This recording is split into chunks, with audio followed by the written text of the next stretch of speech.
Bonjour à tout le monde, je vais vous parler aujourd'hui des personnes qui débutent sur le chemin spirituel.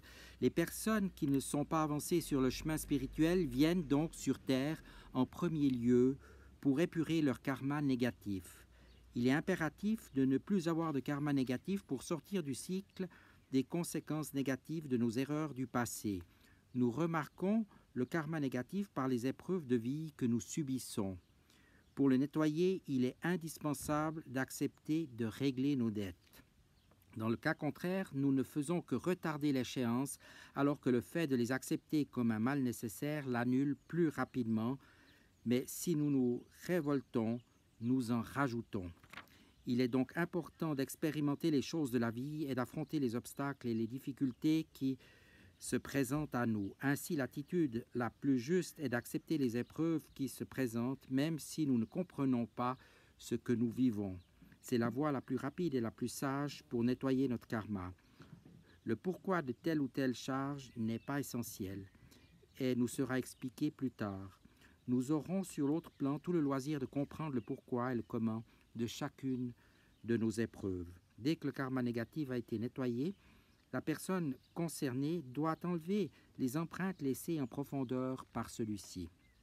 Il peut s'agir d'un interdit dont nous n'avons pas conscience, tel que tu ne réussiras pas, tu ne seras jamais riche ou tu n'as pas le droit d'être heureux, dont la personne n'est pas consciente, mais qui aura pour effet de vouer toutes ses réalisations à l'échec.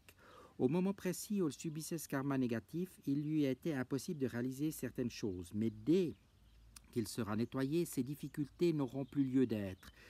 Il peut toutefois rester des traces bloquantes et subtiles de ce passé qui sera nécessaire d'enlever de manière à être totalement libre dans ses choix de vie.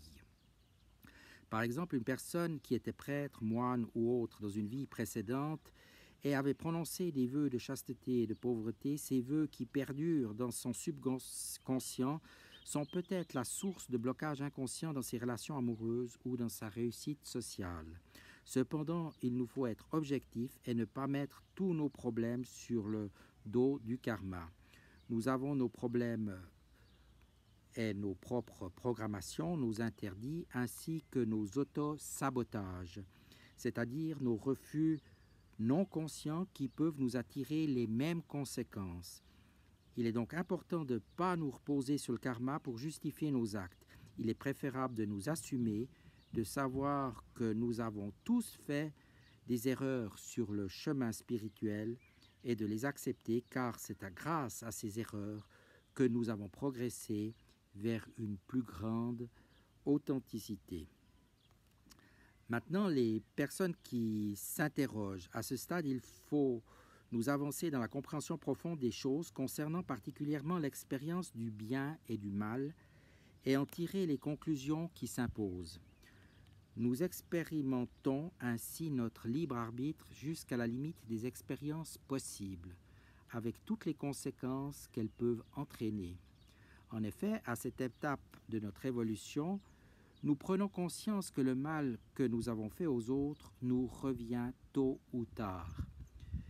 Nous comprenons bien que le mal semble plus facile à court terme, mais il entache notre karma négatif, rajoutant ainsi des épreuves à subir, et il est donc préférable de choisir de faire le bien, même si cela est parfois plus difficile à réaliser dans notre vie de tous les jours, et même si nous n'en voyons pas les bienfaits immédiats. De plus, si il nous apporte un bien-être intérieur positif, qui nous prépare à une ouverture progressive de nos facultés supérieures. Cela a pour effet de nous entraîner vers une conscience accrue des réalités spirituelles qui nous entourent, amplifiant dans cette progression notre mission spirituelle.